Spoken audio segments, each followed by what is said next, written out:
Hello everyone, welcome to my channel.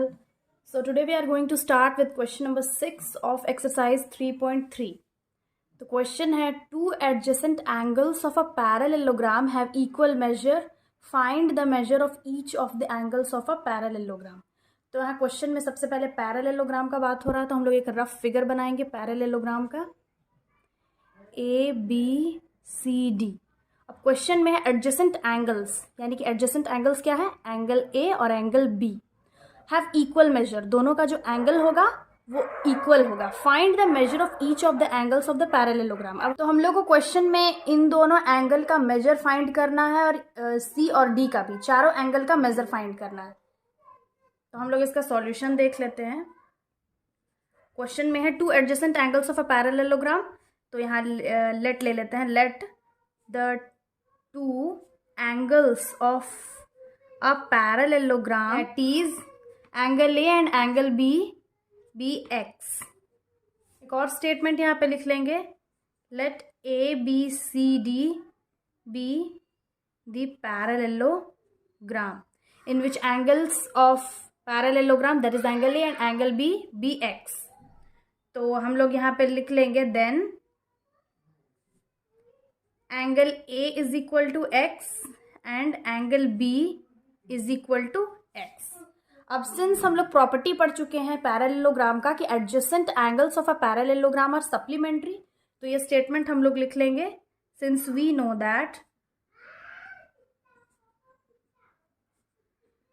adjacent angles of a parallelogram are supplementary,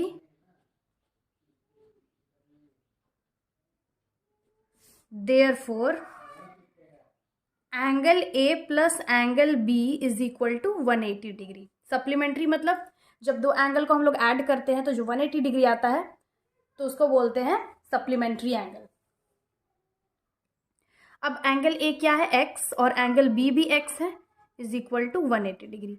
अब x plus x 2x is equal to 180 degree, तो x का value हम लोग निकाल लेंगे 180 degree divided by 2, 2 1 ज़ा 2 9 ज़ा 18 और 0, तो x का वैल्यू क्या आ गया 90।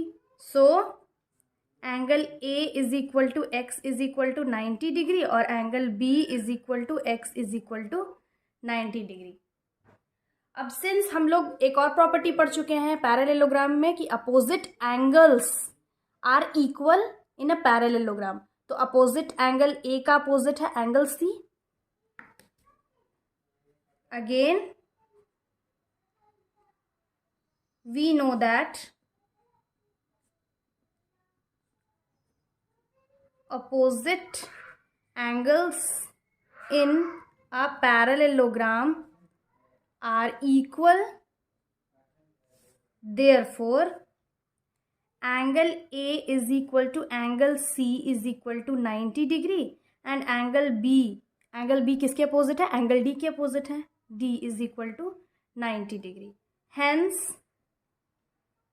measure of each of the angles of the parallelogram is 90 degree, यानी कि हर एक एंगल का जो मेजर आएगा वो 90 डिग्री आएगा।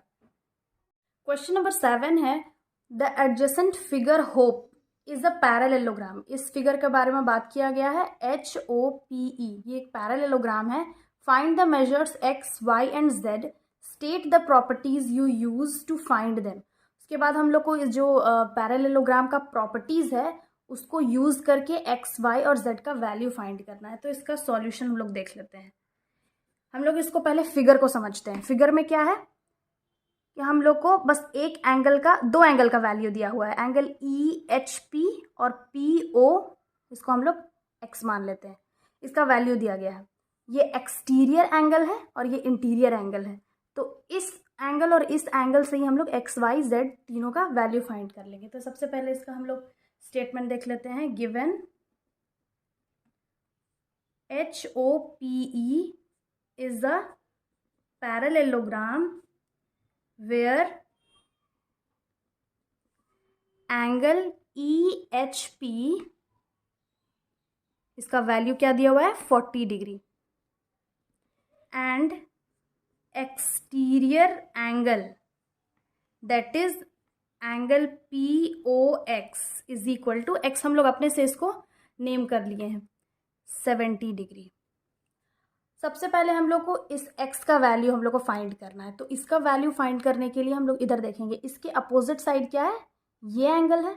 अगर हम लोग ये एंगल फाइंड कर लेंगे तो हम लोग को x का वैल्यू पता चल जाएगा। और ये एंगल फाइंड करने के लिए हम लोग क्या देख रहे हैं, ये जो HOX ये एक स्ट्रेट लाइन है, that is linear pair. Linear pair is equal to 180 degree. अब 180 डिग्री, ये एक 180 डिग्री है, तो 180 डिग्री में हम लोग एक्सटीरियर एंगल 70 को माइनस करेंगे तो ये एंगल आ जाएगा। ये एंगल पता चल जाएगा तो इसके अपोजिट x है, x का वैल्यू हम लोग को पता चल जाएगा। तो हम लोग सबसे पहले इसको फाइंड कर लेते हैं। इसका स्टेटमेंट देख लेते हैं। Since exterior angle O is equal to 70 degree, angle HOP is equal to 180 degree minus 70 degree is equal to 110 degree. ये क्या है, लीनियर पेयर। लीनियर पेयर था इसीलिए हम लोग 180 डिग्री में 70 को माइनस कर देंगे तो एंगल HOP का वैल्यू आ गया। अब यहाँ फिर एक स्टेटमेंट लिख लेते हैं। We already know that in a parallelogram opposite angles are equal, therefore angle HEP is equal to angle HOP is equal to 110 degree. therefore x का वैल्यू क्या आ गया 110 डिग्री। x का वैल्यू हम लोग फाइंड कर लिए हैं। अब हम लोग y का वैल्यू फाइंड करते हैं। अब यहाँ पे क्या देखते हैं, EH और PO पैरेलल लाइन है और ये क्या है, HP ट्रांसवर्सल है। तो ये क्या बन गया, एक अल्टरनेट एंगल। तो अल्टरनेट एंगल में क्या होता है कि जो ये इसका वैल्यू होता है वही इस एंगल का भी वैल्यू वही आएगा। Now angle EHP is equal to angle HPO that is 40 degree. क्यों, ये अल्टरनेट एंगल्स है, अल्टरनेट एंगल्स, इंटीरियर एंगल्स, क्योंकि ये अंदर है ना पैरेललोग्राम के, तो इसलिए अल्टरनेट एंगल्स। तो देयरफॉर y का क्या वैल्यू आ गया 40 डिग्री। अब हम लोग को सिर्फ अब z का वैल्यू फाइंड करना है। तो अगेन या फिर नाउ अब इस ट्रायंगल को हम लोग देख लेंगे, ये ट्रायंगल को, ट्रायंगल HPO, और यहाँ पे हम लोग angle sum property of triangle का यूज करेंगे। नाउ इन ट्रायंगल HPO, इस एंगल में हम लोग को y का वैल्यू पता चल गया है। ये एंगल HOP का वैल्यू हम लोग फाइंड कर लिए थे, ये 110 डिग्री था, यानी कि सिर्फ हम लोग को z का वैल्यू फाइंड करना है। तो हम लोग यहाँ पे angle HPO plus angle POH plus angle PHO is equal to 180 degree. यहाँ हम लोग रीज़न लिख देंगे, angle sum property of triangle. तो HPO यानी कि y प्लस POH का वैल्यू हम लोग 110 डिग्री फाइंड कर लिए थे, प्लस PHO हम लोग को फाइंड करना है, ये z है। y का वैल्यू हम लोग को पता है, y का वैल्यू है 40 डिग्री। तो 40 plus 110 plus z is equal to 180 degree. तो 40 प्लस 110 ये होगा 150 degree plus z is equal to 180 degree. अब z इज इक्वल टू 150 को हम लोग राइट हैंड साइड लेके जाएंगे तो ये हो जाएगा 180 डिग्री माइनस 150 डिग्री। अब z is equal to 180 minus 150 is equal to 30 degree. तो z का वैल्यू क्या आ गया 30 डिग्री। अब हम लोग यहाँ पे लिख लेंगे hence the value of x, y and z are, x का वैल्यू है 110 डिग्री, y का वैल्यू है 40 डिग्री एंड z का वैल्यू है 30 डिग्री रेस्पेक्टिवली। इसमें एक और क्वेश्चन है, state the properties you use to find them. इसमें कौन कौन सा प्रॉपर्टी लगा है एक्स वाई और जेड का वैल्यू फाइंड करने के लिए। तो सबसे पहला प्रॉपर्टी क्या है, ये है अपोजिट एंगल्स आर इक्वल। तो अपोजिट एंगल्स ऑफ पैरेललोग्राम वो इक्वल होता है, पहला प्रॉपर्टी। दूसरा प्रॉपर्टी है opposite sides of a parallelogram are parallel.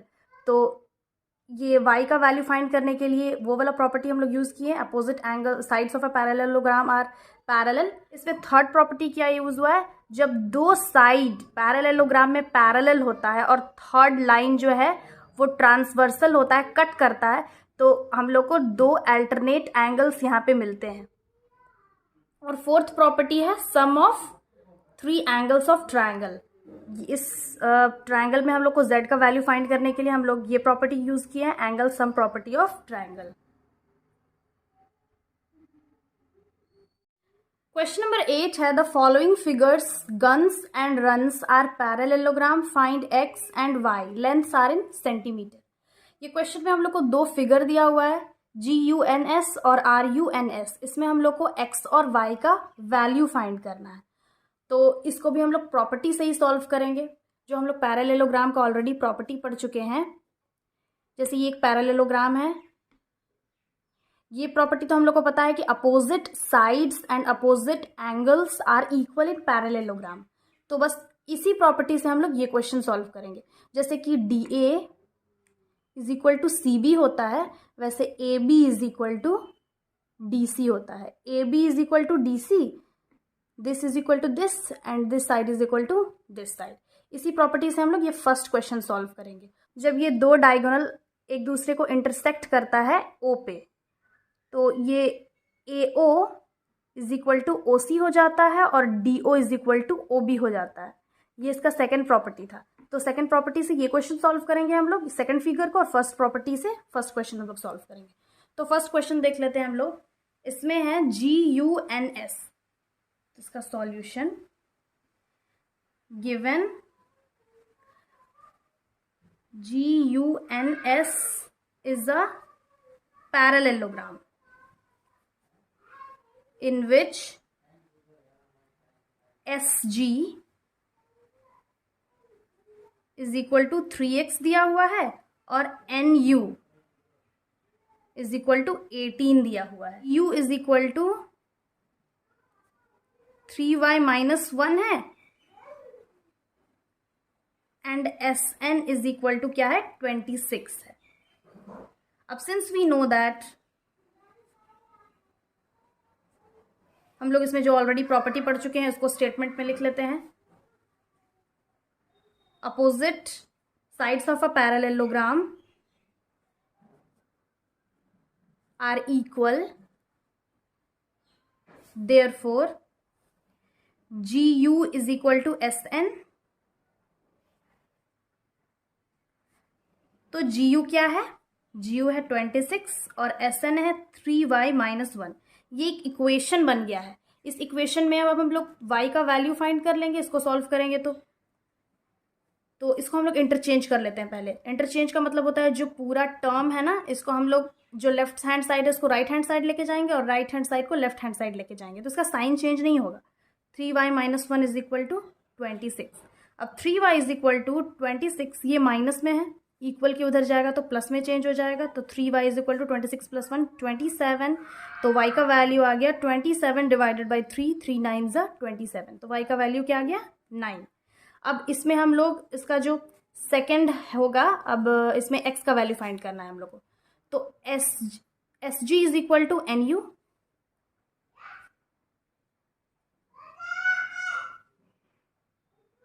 SG क्या है 3x और NU है 18। तो x is equal to 18 divided by 3 कर लेंगे, 3 6 ज़ा 18, तो x का वैल्यू आ गया 6। तो इस फिगर में हम लोग x और y का वैल्यू फाइंड कर चुके हैं, 9 और 6। अब हम लोग सेकंड फिगर को देखते हैं। अब इस फिगर में भी हम लोग वैसे ही सॉल्व कर लेंगे। ये पहला था, ये सेकंड है, इसका सेकंड हम लोग देख लेते हैं। सेकंड में भी वैसे ही फाइंड करेंगे, given RUNS is a parallelogram statement लिखना बहुत इंपॉर्टेंट है एग्जाम में मार्क्स लाने के लिए।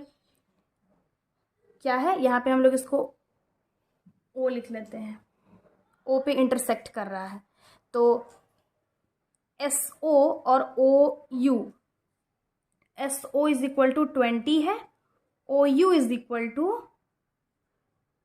y प्लस 7 है। वैसे ही OR इज इक्वल टू 16 है और ON is equal to x plus y है। सिंस वी नो दैट, ये प्रॉपर्टी को हम लोग स्टेटमेंट में लिख लेंगे, डायगोनल्स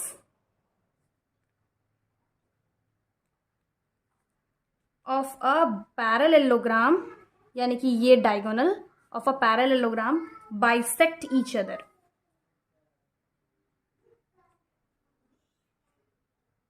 एक दूसरे को बाइसेक्ट करता है। देयरफॉर क्या होगा, OR is equal to ON and SO is equal to OU। तो पहले लिख लेते हैं SO is equal to OU। तो SO is equal to OU क्या होगा, SO है 20, OU है y प्लस 7। तो हम लोग इसको इंटरचेंज कर लेते हैं, y plus 7 is equal to 20। तो y इज इक्वल टू 20, ये प्लस में है, इक्वल के उधर हो जाएगा माइनस में, तो y is equal to 20 minus 7 is equal to 13। RO is equal to ON, RO is equal to ON। अब यहाँ पे RO is equal to ON है 16 और ON क्या है, x प्लस y। इसको भी हम लोग इंटरचेंज कर देंगे, तो x plus y is equal to 16 हो गया।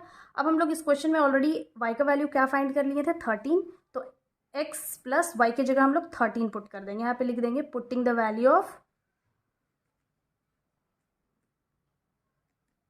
Of y is equal to 16। तो x is equal to 16, plus में है, इक्वल की इधर माइनस में हो जाएगा, तो 16 में 13 को माइनस करेंगे तो आएगा 3। तो सेकंड क्वेश्चन में x और y का वैल्यू क्या आया, 13 और 3। x का वैल्यू 3 आया, y का वैल्यू 13 आया। इससे फर्स्ट वाला क्वेश्चन में x का वैल्यू 6 आया था, y का वैल्यू 7 आया था। तो बस ये सॉल्व हो गया है क्वेश्चन। आप लोगों को वीडियो समझ में आई तो वीडियो लाइक करिएगा, अपने फ्रेंड्स के साथ शेयर करिएगा और चैनल ज़रूर सब्सक्राइब कर लीजिएगा। Now let's see the next question. Thanks for watching.